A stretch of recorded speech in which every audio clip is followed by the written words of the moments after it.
feitas essas considerações, hoje eu coloquei como tema da aula o mapa da vida, né? Como usar o mapa pessoal nas decisões para melhor aproveitamento das oportunidades que a vida oferece. É uma parte da leitura e interpretação do mapa, né?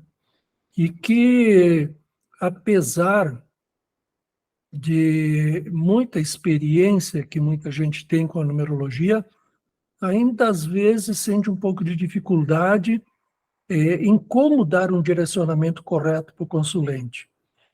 E eu tenho notado que isso, um dos motivos que isso ocorre, que leva isso a ocorrer essa dificuldade, é que no contexto do mapa tem muitos detalhes e que essas pessoas, esses numerólogos, acabam se prendendo demais a esses detalhes, a esses reflexos, e esquecem daquele eixo central do mapa, aquela parte principal do mapa, que é a que eu sempre chamo a atenção, que é a mais importante. Então, eu vejo que muitos ficam se prendendo demais a lições kármicas, a débitos kármicos, a desafios, a arcanos, a sequências, etc., etc., quando tudo isso são acessórios, são coisas secundárias. E para superar um desafio, é preciso desenvolver a habilidade com, consequente, né, do desafio, porque o desafio sempre vem para nos impulsionar a desenvolver uma certa habilidade.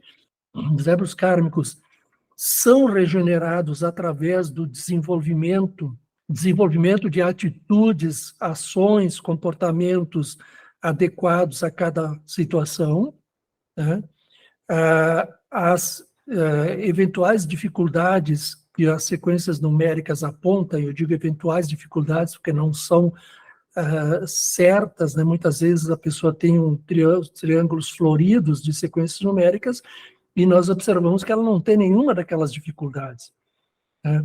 Tudo isso, essas dificuldades são superadas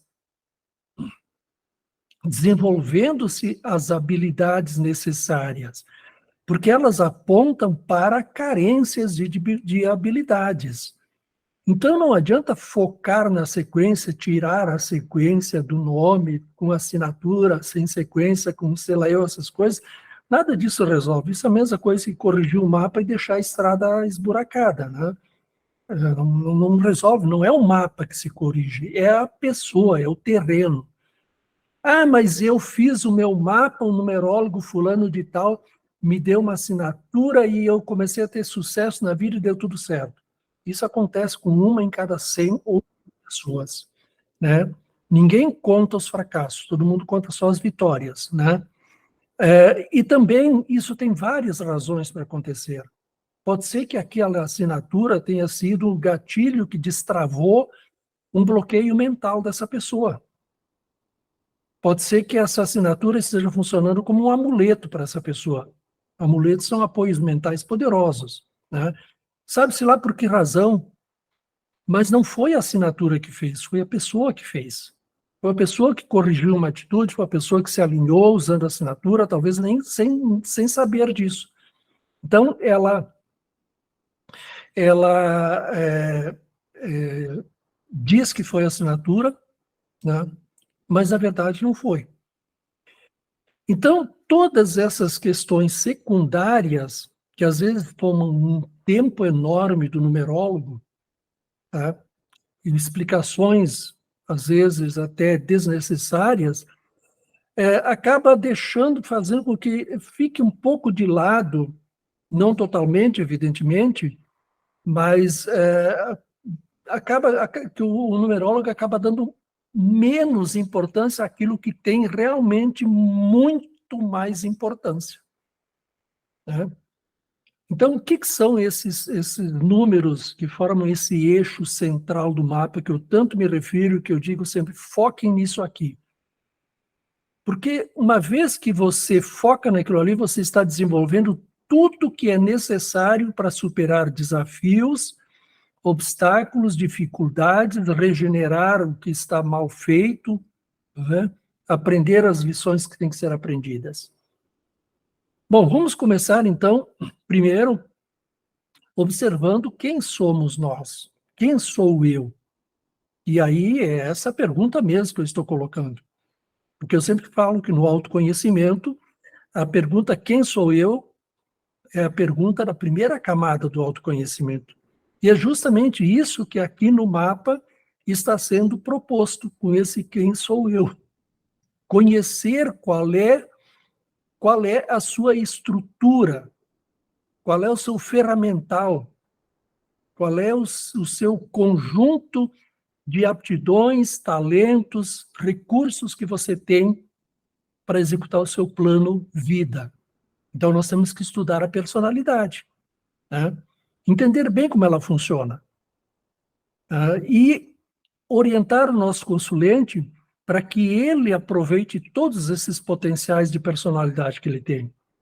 Porque a personalidade, nós costumamos comparar ela com um veículo, um carro, que tem um sistema direcional eletrônico, um computador sofisticado, que é o talento oculto, que tem um motor que pode ser mais potente ou menos potente, mas é um motor que é a motivação. E tem uma carroceria, que pode ser a mais bonita ou mais feia, mais colorida ou menos colorida, que é a impressão. E que tem toda uma estrutura mecânica que faz o carro andar, que é o chassis, as rodas, toda a parte mecânica, suspensão e tudo mais, que é a expressão, que é aquilo que o carro, com o qual o carro anda, que o carro faz. Então, o motor faz o carro andar, mas se ele não tiver chassi, se ele não tiver as rodas, ele não anda. Sem carroceria, ele anda. Vocês já repararam isso? Sem ego, o carro anda, mas sem motor e sem as rodas, o chassis, a parte mecânica, a suspensão, ele não anda. Sem a parte elétrica, eletrônica, ele também anda. Mas sem motor, interessante isso, né? Então, nós temos que estudar bem a personalidade. E na numerologia cabalística é estudar, então, através desses 4 números. Talento oculto, talento oculto, motivação, impressão e expressão. Conhecendo bem o veículo, o carro, como ele funciona, que recursos ele tem, quais são os talentos que essa pessoa tem na personalidade, né? Depois nós vamos, então, para o plano que essa pessoa recebeu para executar aqui na vida. E onde está desenhado esse plano? Em que parte do mapa ele está desenhado? No conjunto formado pelo destino, ciclos de vida e momentos decisivos, incluindo aí a contagem do tempo, que são os anos pessoais. Podemos considerar também meses e dias pessoais, mas numa importância menor. Mas ano pessoal é muito importante. Então, esse é o plano. Bom, tem algo mais no plano, que é a missão. A missão é exatamente o resultado da equação eu mais o plano. Ou seja, personalidade, através do seu número de expressão, mais o destino resulta na missão. Esse é o plano que eu vou executar. Bom, e aí você me pergunta, onde entra o dia de nascimento e número psíquico aí? Eles revelam certas qualidades íntimas nossas, que nós chamamos de dons inatos e temperamento, a nossa essência, que se manifesta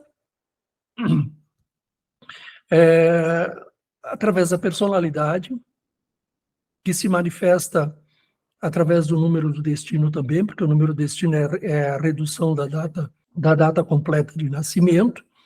Então, esses dons inatos também se refletem no destino, o temperamento se reflete na personalidade. Então, focar nisso. O que é o destino?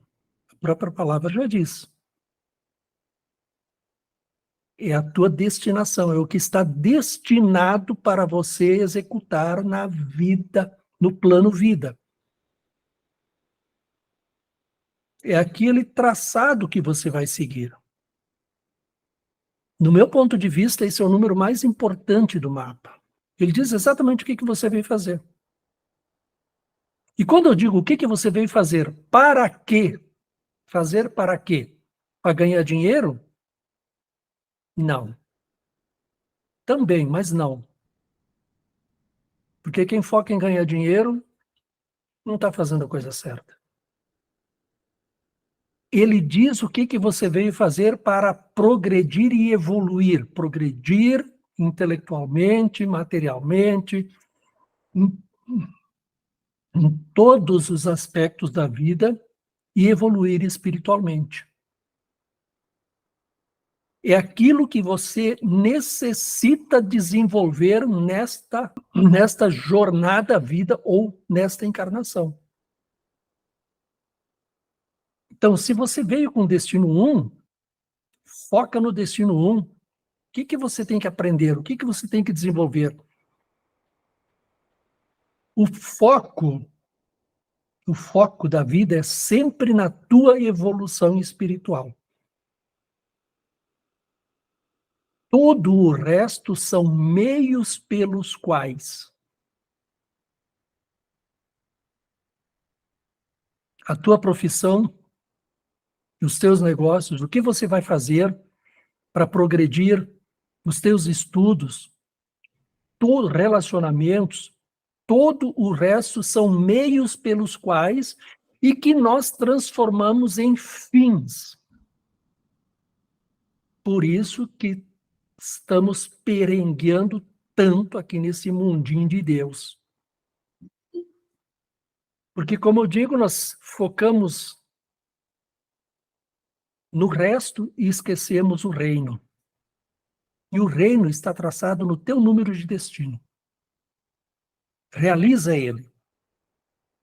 Todo o resto, tudo que você necessita para realizar este plano está à margem desse caminho chamado destino. E você vai encontrando sempre em cada momento que você necessita.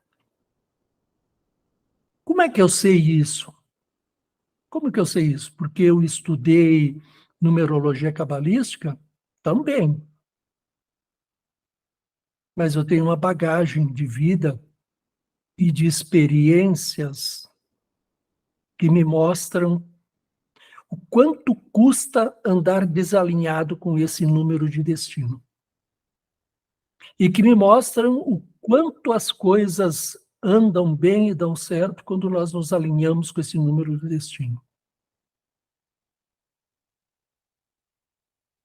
Então, esse é um foco importantíssimo, um foco talvez o principal. Bom, agora você sabe quem é você. Eu disse quem é você, não o que é você. Nós estamos falando da personalidade. Você, personalidade. Você, ser humano, personalidade. Porque essa personalidade, esse veículo, é o instrumental que você vai usar para realizar esse plano. Mas quem vai pilotar esse veículo é você. O que sou. Então você sabe quem você é e você tem uma linha traçada do seu destino. Ok. E o que mais agora? Bom, nós sabemos que nós nascemos pequenininhos, nós crescemos, estudamos, aprendemos um monte de coisas certas e erradas, mais coisas erradas do que certas. Sim, é verdade, nós aprendemos mais coisas erradas do que certas. Porque se nós aprendêssemos mais coisas certas do que erradas, não estaríamos tão perengueados aí na vida. Não andaríamos tão doentes, ansiosos, depressivos, com tantos altos e baixos, com tantas encrencas, conflitos, etc, etc, etc. Tudo isso é consequência da maior parte das coisas erradas que nós aprendemos. E isso é o que nos distancia dessa individuação que somos e desse plano vida que cada um de nós tem e que é um plano individuado. Ah, Luiz, mas nós estamos na coletividade, nós estamos na humanidade como uma unidade. Unidade. Prestem bem atenção na palavra. Uma coisa dentro da totalidade. Mas é uma coisa. Individuada. Eu desafio a vocês a encontrarem 2 seres humanos dentre esses 8 bilhões que estão sobre o planeta que tenha exatamente as mesmas impressões digitais. Isso é a prova que nós somos individuações. Então, por que nós temos que seguir os outros? Por que nós temos que fazer como os outros querem e não como nós queremos? Por quê? Porque nós aprendemos mais coisas erradas do que certas. Você lembra quando você era criancinha, você era aquela criancinha espivetada que dizia, não gosto da titia Maria porque ela é muito chata. O que a mamãe dizia? Cala a boca, filha, você tem que gostar da titia Maria. Acabou, começou a corrupção. Então nós estamos aprendendo uma série de coisas erradas. Isso não é a maneira correta de educar. Isso poderia ser dito para a criança de uma outra maneira. Mas houve um corte na espontaneidade da criança. E ela aprende que não pode ser espontânea, ela tem que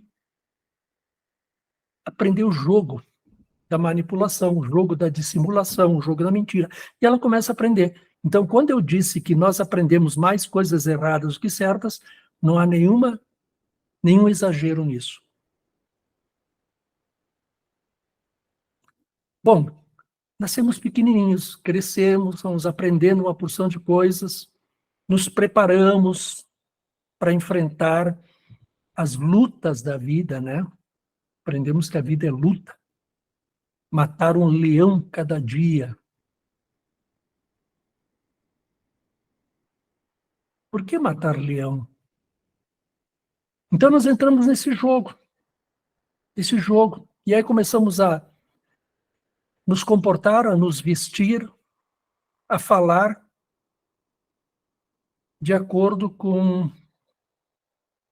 um conjunto de conceitos, hábitos, ideias que são colocados como certo e errado, o tal senso comum. Se você sai do senso comum,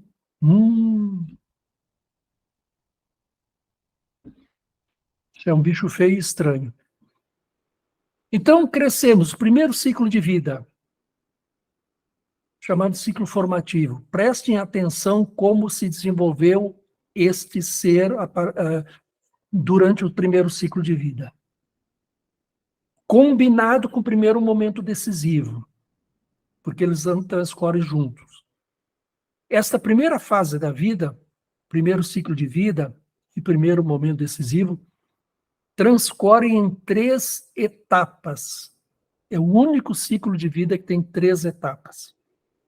Infância, adolescência e uma parte já adulto. É a fase preparativa, a fase formativa.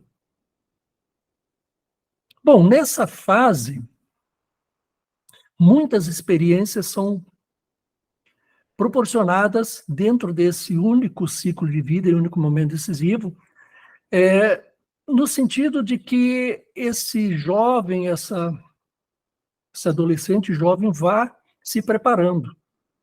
Mas são oportunidades que surgem assim meio que por força das circunstâncias, né? Primeiro emprego, vai qualquer coisa, e aí vai aprendendo, vai se preparando. Então, há uma tolerância da vida nesse primeiro ciclo de vida, no sentido de que possamos fazer coisas que não estão propriamente alinhadas com o nosso destino. Há uma certa tolerância nessa fase da vida. Porém, quando entramos no segundo ciclo de vida, a brincadeira acaba. Aí o negócio é para valer. Ciclo central da vida. Trate de se alinhar com o seu número de destino. Olhe para esse número do ciclo da vida, o segundo ciclo da vida, alinhe ele com o seu destino e observe qual é a direção que você tem durante essa fase da vida. Observe qual é o cenário que você está inserido nessa fase da vida. E aí, dentro desse segundo ciclo de vida, tem 3 momentos decisivos. O segundo, o terceiro e o quarto. O que são os momentos decisivos? São as fases, perdão, são os momentos de tomar decisões. São os momentos em que surgem as melhores oportunidades para tomar decisões e alavancar o nosso progresso, a nossa evolução. Quando vira um momento decisivo. Só que a vida não vai ficar esperando que você tome uma decisão a cada 9 anos. Dentro de cada ciclo, dentro de cada momento decisivo,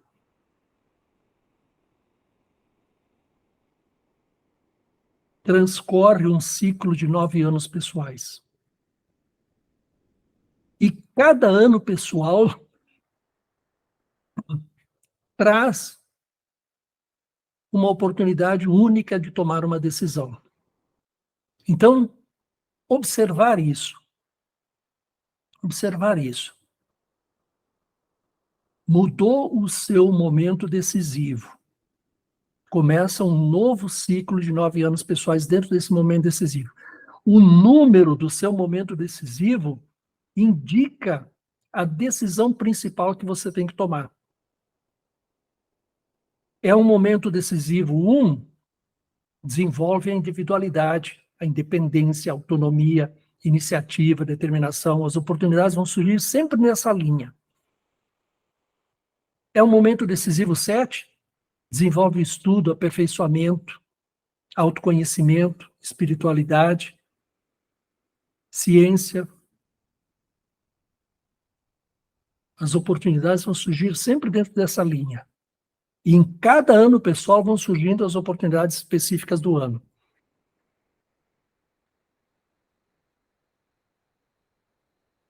Então esse é o conjunto principal do mapa, esse é o eixo principal do mapa.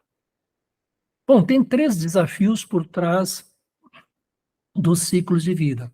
Como eu disse, já entra na parte dos acessórios. Se você foca no principal, naturalmente você supera os desafios e as dificuldades. Porque toda dificuldade do ser humano é consequência de falta de certas habilidades, carência de certas habilidades.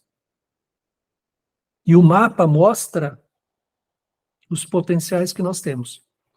Se desenvolvermos esses potenciais, automaticamente as dificuldades são superadas. Mas nós aprendemos, dentro da numerologia, também muitas coisas erradas. E a primeira grande coisa errada que nós aprendemos é que a numerologia e que os números são deterministas. Que os números têm poder. Que os números dizem como que vai ser a nossa vida. Eles não fazem isso. Eles indicam direções, caminhos, probabilidades, possibilidades, potenciais, cenários. Eles indicam direções. Mas não são eles que fazem.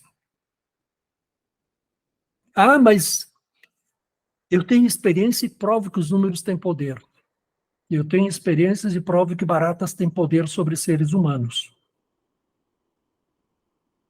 Por quê? Porque tudo aquilo que você dá poder exerce poder sobre você. É assim que a vida funciona. Então, na numerologia, nós aprendemos muitas coisas erradas também. Que os números exercem poder sobre nós. Eles exercem poder quando nós nos submetemos a eles, nós damos o poder a eles. Eu pergunto para vocês, nós fomos criados para os números ou os números foram criados para nós? Né? Pronto, matei a charada. Não preciso nem responder. Então, quem tem poder somos nós. E nós usamos os números para exercer o nosso poder. Mas somos nós e não os números. Por isso que tem muita coisa errada no contexto da numerologia também. Né? Tem muita coisa errada por causa disso. E que fica se dando muita importância para picuinhas. Né? Então, foca nesse eixo central. Isso que eu falei. Tem a missão, que é muito importante. Como eu disse, a missão é a síntese de quem eu sou com o que eu vim fazer aqui.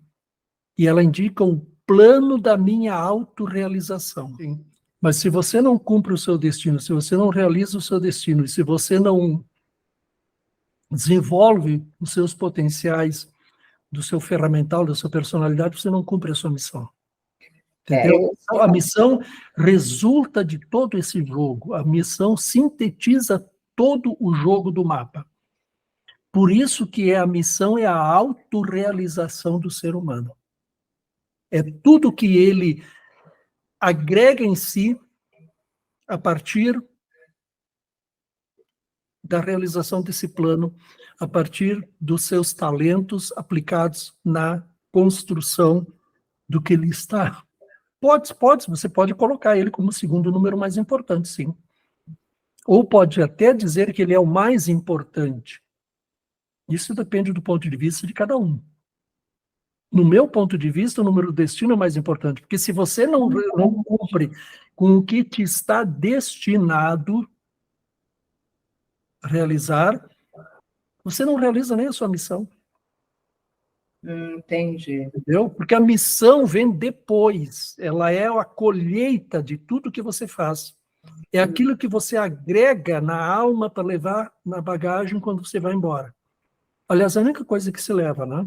A bagagem da alma não comporta dinheiro, nem casa, nem carro, nem relacionamento, nem pessoa, nada disso. Ela comporta só